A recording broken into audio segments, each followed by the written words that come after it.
Kaixo, Iker naiz, 10. urtez nabil lupa antolatzeko saltsa hontan, lupa antolatzen duen lantaleko kidea naiz. Lupa egia martxan jarri aurretik, hemen eduki genuen zenbait urtez ekimen bat zinetxiroa ditzen zala, dokumental sozial eta politikoak proiektatzen genituen hilean behin. Asmoa zen dokumentalak tratatzen zuen gaia ezagutu eta gonbidatu batekin batera publikoa eta gonbidatuaren artean solasaldi bat edukitzea. 10 autore pasazian hemendik eta haiekin elkar ezagutza horrek eman zigun adibidez adierazle bat zala asko eskartzen zutela publikoarekin gertu lanari buruz hitz egiteko aukera. Eta ez ziela erresak olako aukerak, ez? Pelikula ikusi ez dela erresa ere, nun pelikula erakutsi, baina baita ere publikoarekiko gertutasun horrekin solasaldia eukitzea.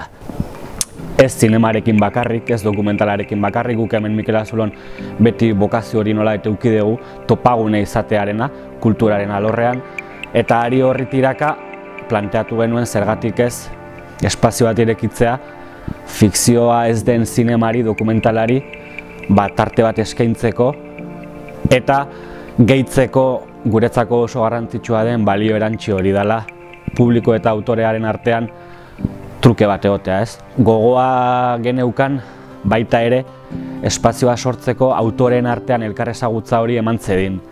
Hasieratik goiburu bezala edo erabili izan dugu ikusezina ikusarazi. Eta gogoa geneukan ere zinema mota batei leio hori irekitzeko, ez? Eta horrekin batera dokumentalan inguruan egon ziteken olako aurreiritzi hori haustea nolabait. Ze iruditzen zaigu ez fikziozkoa edo dokumentala den zineman eman diela nolabaiteko arrisku edo zinema konbentzionalean ematen ez direnak arriskuak eta saiakerak, ez? Eta horri nahi genion ere aukera eman.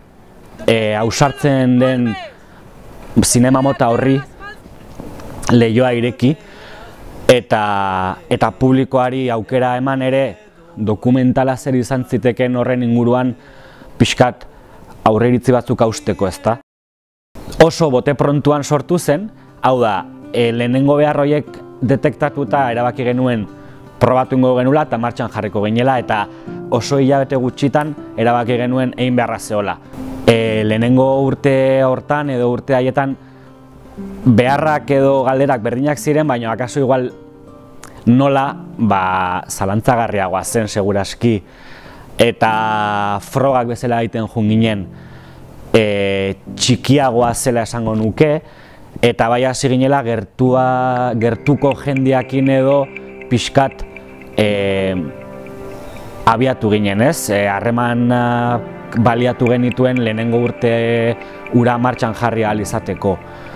Baina nik uste ilusio eta urduritasun berdinak ditugula, beti gabiltzala ea nola gauzak hobeto egin, gauzak aldatu ditugu, jende berria dago, baina nik uste funtsean garrantzitsuena da berdin sentitzen dugula behar direla olako espazioak kulturan eta kasu honetan zineman.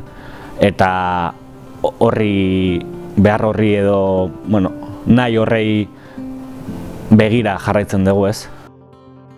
Aurten igual apostua handitu dugu pelikulen autoren begirada berezi horren bilaketan. Horregatik Zakur Berdearen begiradak pixkat lema hori ere jarri genuen pelikulak aukeratzeko orduan eta igual atentzio gehiago jarri diogu naiz eta beti eduki dugun oso presente arriskatzen dien begirada horiek nahi ditugula gurera ekarri.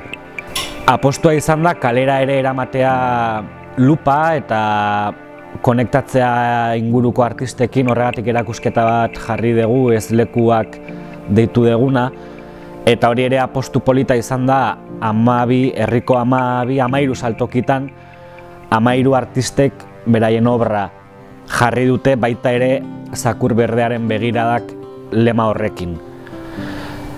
Eta ospatu nahi dugunez, larunbatean tope.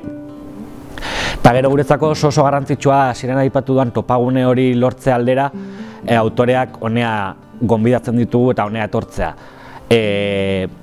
Eskertzen dutela uste dut nik ere bai beraiek, egun batzutan honea etorri, gustora goxo egon elkarrekin, pelikulak aurkeztera etorri diren autore horiek elkarrekin, baita publikoarekiko eta, bueno, nik uste antolatzaileekiko ere harreman hori sortzen delako. Eta oso garrantzitsua da, beraien disposizio hori ona etortzeko, ez? Eskaintza egin da beraiek etortzea da guretzako gakoetako bat. Azkenan lupak nahi duen hori lortzeko beharrezkoa dugulako.